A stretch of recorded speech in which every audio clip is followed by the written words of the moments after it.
नमस्कार, मैं श्यामगिरी। आप देख रहे हैं टीएफडी इंडिया न्यूज 24। टीएफडी इंडिया न्यूज 24 में आप सभी दर्शकों का स्वागत है।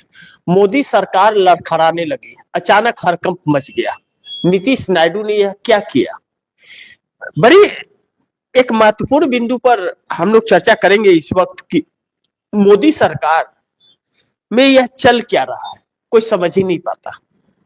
हर वक्त कुछ न कुछ तो चलता रहता है। क्योंकि साफ यह तस्वीर है कि मोदी सरकार की नीयत अच्छी नहीं है। हकीकत यह है क्योंकि वह निजी स्वार्थ पर आधारित यह सरकार है, दो व्यक्तियों की, मोदी और शाह की। इसीलिए बीच बीच में चर्चाएं भी होने लगती हैं और बातें भी होने लगती है, अलग अलग संभावनाएं भी होने लगती है। और चूंकि इस वक्त मोदी सरकार बुरी तरह से फंस गई है, चारों तरफ से नीतियां फेल हो गई हैं और जिस जीडीपी का ढिढोरा पीट रही थी वो उसका बेड़ा गर्क हो गया है और बेरोजगारी तो कमर तोड़ ही रही है, महंगाई उसमें घी डाल रही है। अब ऐसे में अगर नीतीश नायडू दोनों ही एक ही राह पर आकर के खड़े हो जाए तो मोदी और शाह का रास्ता कहां जाता है? गुजरात जाता है या जेल जाता है? यह वक्त बता देगा। अभी चंद दिनों पर हुए, एक दो दिन की बात है कि चंद्रबाबू नायडू दिल्ली पहुंच गए थे। 1,50,000 करोड़ रुपए की डिमांड किया और कहे, डेडलाइन दे दिया उन्होंने, अल्टीमेटम, कि नहीं तो मैं आपको समर्थन नहीं दे सकता। तब तक नीतीश पहुंच गए। नीतीश पहुंचे तो इतनी सरगर्मी नहीं थी। कहा जा रहा था कि जो हिजाब कांड हुआ है बिहार के अंदर, उनसे माफी मांगने की बात की जा रही थी या फिर आए होंगे यूं ही मिलने के लिए। लेकिन यहां तो कहानी अलग हो गई। नीतीश कुमार दिल्ली पहुंचे और जीतन राम मांझी का बयान आ गया कि मैं मंत्री पद छोड़ दूंगा। क्या कोई साठगांठ है क्या? और नीतीश कुमार की मुलाकात अमित शाह से, प्रधानमंत्री से, जो भारतीय जनता पार्टी यह चाह रही है कि नीतीश कुमार का एग्जिट हो जाए राजनीति से, वह नीतीश कुमार मोदी का एग्जिट प्लान तैयार कर रहे हैं। लालू प्रसाद यादव भी दिल्ली में ही है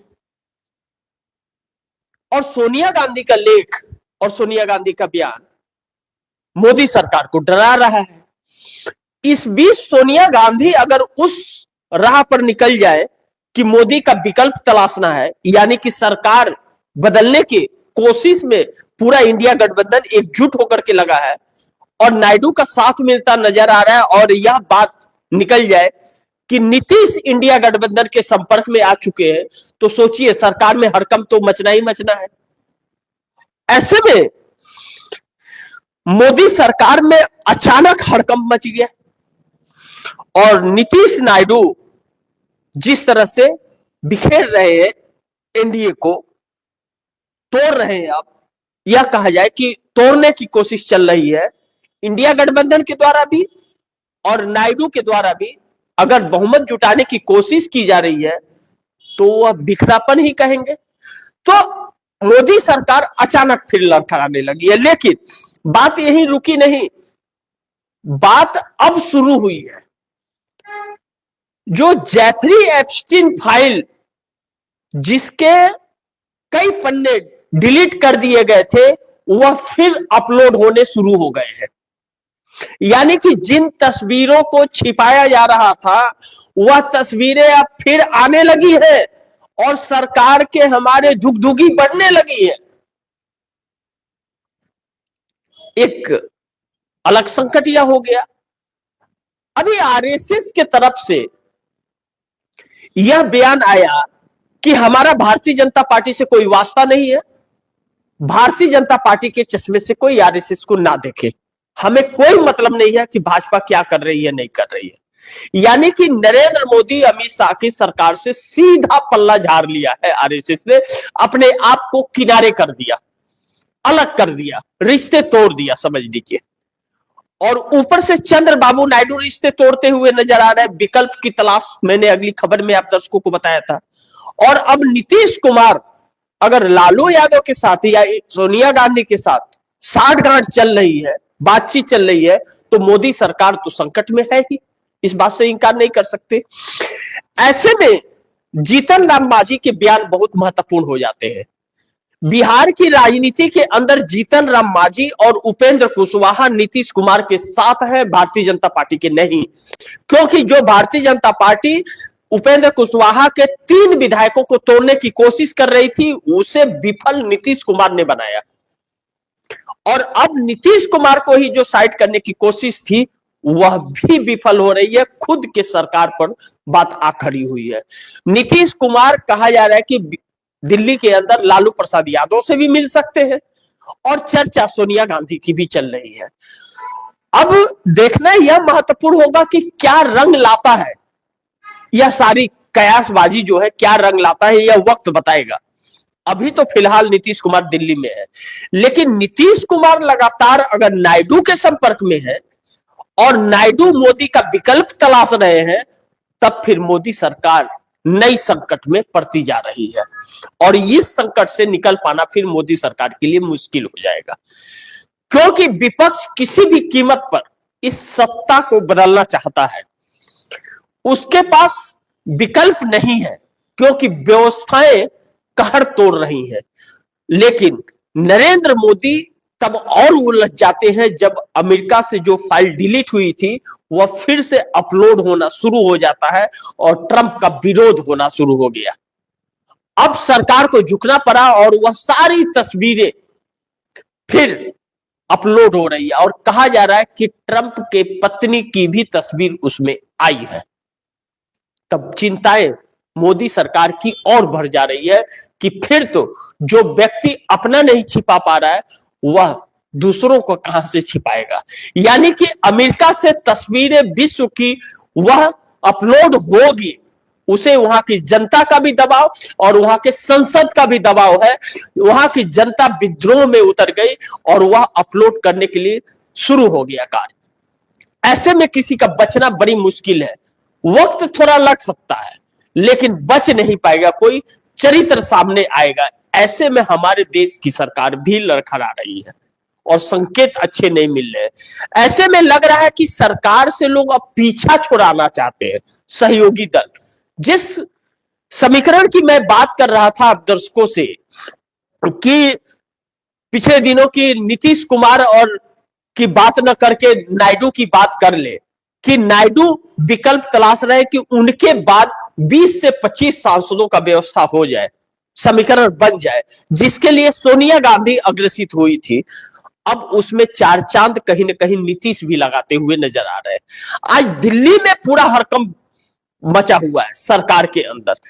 लेकिन संजय झा आए निकल करके, संजय झा कह रहे हैं कि निशांत कुमार जो नीतीश कुमार के बेटे हैं, उन्हें राजनीति में अब लाना बहुत जरूरी है और वह पार्टी जेडीयू का कार्यभार वह संभाले। और संजय झा कार्यकारी अध्यक्ष है जेडीयू के, नीतीश कुमार की पार्टी के। नीतीश कुमार उससे सहमत नहीं है। नीतीश कुमार यानी कि अभी भी खेल बड़ी जबरदस्त खेल रहे हैं, जिससे मोदी सरकार मुश्किल में है। क्योंकि बिहार की आई हुई सत्ता भारतीय जनता पार्टी के हाथ से चली जाएगी, क्योंकि नीतीश कुमार ने 126 से 130 का आंकड़ा इकट्ठा कर लिया है, इसलिए शायद अड़ गए हैं अब। और जीतन राम मांझी का यह कहना कि मैं इस्तीफा दे दूंगा, यह मोदी सरकार के लिए और संकटों बना है कि नीतीश के कहने पर ही यह सब हो रहा है। जीतन राम मांझी ने कहा कि हमारा एक राज्यसभा सांसद चुन करके जाना चाहिए बिहार से, जबकि उनके पास 4 ही विधायक है, कोई राज्यसभा सांसद उनको नहीं मिल सकता। लेकिन उन्होंने कहा कि हमें चाहिए। भारतीय जनता पार्टी को हर तरफ से नोचने की तैयारी है। क्या नोचा जाएगी? मोदी और शाह तैयार होंगे? नहीं तैयार होंगे, लेकिन सरकार लड़खड़ा रही है, यहीं पे संकट है और चारों तरफ से संकट है। मोदी क्या जिस तरह से नीतीश अपनी कुर्सी बचाते रहे हैं अभी तक, जब इंडिया गठबंधन से आए थे 2024 में, और अपनी कुर्सी किसी तरह से बचाते बचाते अभी तक बचा रहे हैं, क्या मोदी उसी राह पर चलेंगे कि किसी भी तरह प्रधानमंत्री रहने के लिए सब कुछ लूटा बैठेंगे? कतई नहीं हो सकता, क्योंकि ईडी, सीबीआई, इनकम टैक्स, यह सब डिपार्टमेंट इनके हाथ से निकला, वित्त मंत्रालय, तो मोदी कठपुतली बन करके रह जाएंगे, तब कभी भी उखाड़ के फेंक दिए जाएंगे। लेकिन मोदी का यह चाल भी सफल होता हुआ नजर नहीं आ रहा है, क्योंकि अब यह किसी काम के नहीं रहे, सारा खजाना खाली हो चुका है, सिर्फ ढिढोरा पीटा जा रहा है और हवा का गुब्बारा बचा हुआ है। यह चंद्रबाबू नायडू भली भांति समझ गए हैं, क्योंकि चंद्रबाबू नायडू यह जानते हुए भी कि इनके खजाने खाली हैं, लेकिन 1,50,000 करोड़ रुपए डिमांड किए। क्यों? क्योंकि इनके वादे आज तक पूरे नहीं हुए। 10 साल से नरेंद्र मोदी आंध्र प्रदेश को धोखा दे रहे हैं। अब चंद्रबाबू नायडू बिल्कुल धोखे के मूड में नहीं है, और एक बार मोदी सरकार गई तो जितने कानून बनाए हैं सब स्वाहा हो जाएगा, सब समाप्त, यानी कि खुद के जाल में खुद ही फंस जाएंगे। अब ऐसे चक्कर में मोदी पड़ गए हैं। ऐसे में अगर कयास लगाया जाए कि लालू प्रसाद यादव से दिल्ली में मुलाकात हो सकती है नीतीश कुमार की, तो सोचिए कि सरकार के कैसे होश उड़े होंगे। संजय झा नीतीश कुमार के बेटे निशांत कुमार को राजनीति में लाने की बात कर रहे हैं, लेकिन निशांत कुमार तैयार नहीं है अभी, और ना नीतीश कुमार तैयार है।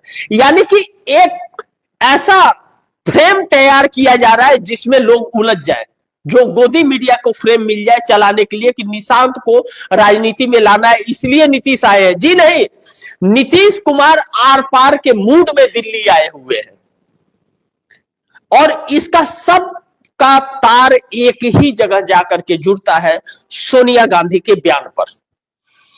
अब ऐसे में मोदी सरकार के अंदर बेचैनी छा गई है। लेकिन बड़ी महत्वपूर्ण है कि एनडीए गठबंधन की सरकार संकट में डाल दिया नीतीश नायडू ने।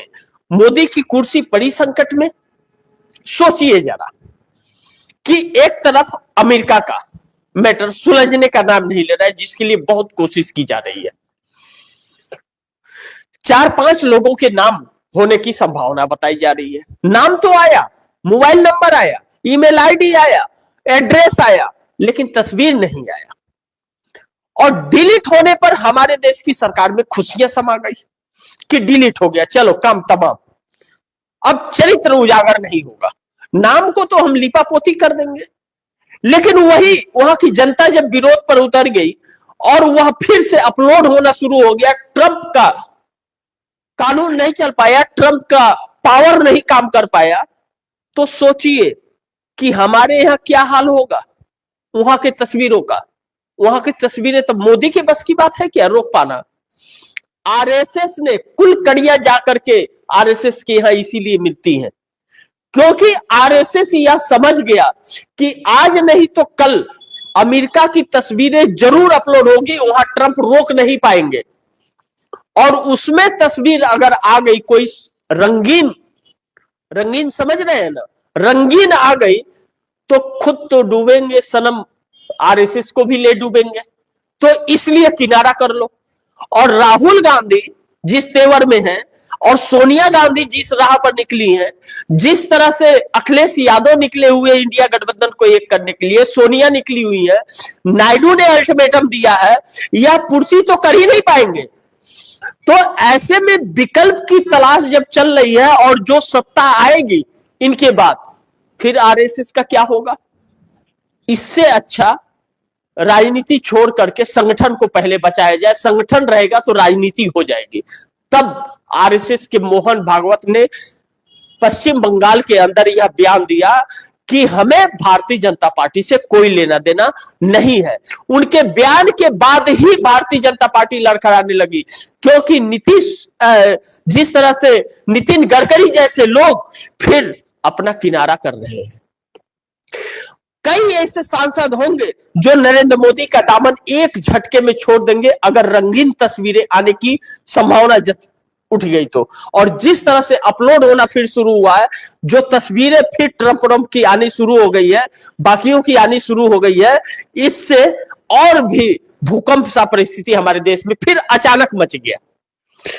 ऐसे में नीतीश कुमार लालू प्रसाद यादव से अगर मुलाकात होती है या दिल्ली में है बातचीत होती है, तो फिर बातचीत यही संभावना जता रही है कि इंडिया गठबंधन को मजबूत करने का एक फिर से कवायद चल पड़ी है। और मोदी अगर रह गए तो एनडीए गठबंधन किसी काम का नहीं बचेगा। चाहे जयंत चौधरी को भी यह समझाया जा रहा है, अनुप्रिया पटेल को भी समझाया जा रहा है। जयंत चौधरी और अनुप्रिया पटेल के लिए उत्तर प्रदेश बहुत जरूरी है। उत्तर प्रदेश की राजनीति खत्म हुई तो फिर उनके लिए संकटों का पहाड़ टूट पड़ेगा। इसलिए मोदी गए तो भाजपा की सत्ता आ जाएगी फिर दोबारा, इस बात की गारंटी नहीं है। योगी गए तो फिर भाजपा की सत्ता उत्तर प्रदेश में आ पाएगी, इस बात की गारंटी नहीं है। और जयंत चौधरी और अनुप्रिया पटेल को उत्तर प्रदेश की राजनीति करनी है। ओम प्रकाश राजभर को उत्तर प्रदेश की राजनीति करनी है। संजय निषाद को उत्तर प्रदेश की राजनीति करनी है। जीतन राम मांझी और उपेंद्र कुशवाहा को बिहार की राजनीति करनी है। तो फिर उन्हें रास्ता तलाशना पड़ेगा। अगर अखिलेश यादव के साथ अनुप्रिया पटेल और जयंत चौधरी नहीं आए तो उनकी राजनीति दम तोड़ देगी। मोदी जिस तरह से सरकार चला रहे हैं, ऐसे में अनुप्रिया पटेल हो या जयंत चौधरी हो, या जयंत चौधरी के 2 सांसद और अनुप्रिया पटेल इकलौती सांसद अपनी पार्टी की, वह समाजवादी पार्टी से हाथ मिलाती हुई अंदर खाने नजर आ रही है। इस बात की जानकारी मोदी सरकार को भी है कि उत्तर प्रदेश में राजनीति करना है तो समाजवादी पार्टी जरूरी है, और अपना वजूद बचाना है तो चुनाव आयोग का निष्पक्ष होना जरूरी है। और यह दोनों चीजें मोदी के साथ नहीं है। अब मोदी से वह दूर हो रहे हैं, यानी कि चंद्रबाबू नायडू ने जो टारगेट बनाया था और जो इंडिया गठबंधन को दिया था कि आप तैयार कीजिए, उस पर इंडिया गठबंधन सफल होता हुआ नजर आ रहा है। और सोनिया गांधी के कदम आगे बढ़ाने से, सोनिया गांधी के लेख छपने के बाद, सोनिया गांधी के बयान आने के बाद इंडिया गठबंधन एक्टिव और एकजुट होता हुआ नजर आ रहा है। यह वजह है कि नरेंद्र मोदी की सरकार लड़खड़ाने लगी है। ऐसे में नीतीश हो या नायडू हो, दोनों की गतिविधियां इसी तरफ इशारा कर रही है कि खेल बड़ा होने जा रहा है। चक्रव्यूह रच दिया गया है जो नरेंद्र मोदी के लिए बड़ी मुसीबत खड़ा करने वाला है। थोड़ा इंतजार करना पड़ेगा, वक्त बड़ी तेजी से गुजर रहा है। इसी के साथ आप दर्शकों से इजाजत चाहूंगा, लेकिन अगली खबर के साथ फिर हाजिर होऊंगा। आप दर्शक इस खबर को ज्यादा से ज्यादा शेयर कीजिए, अपने दोस्तों को भी कहिए कि आगे शेयर करें। आपने अगर चैनल को सब्सक्राइब नहीं किया, सब्सक्राइब कर लीजिए, अपने दोस्तों को भी कहिएगा चैनल को सब्सक्राइब करें।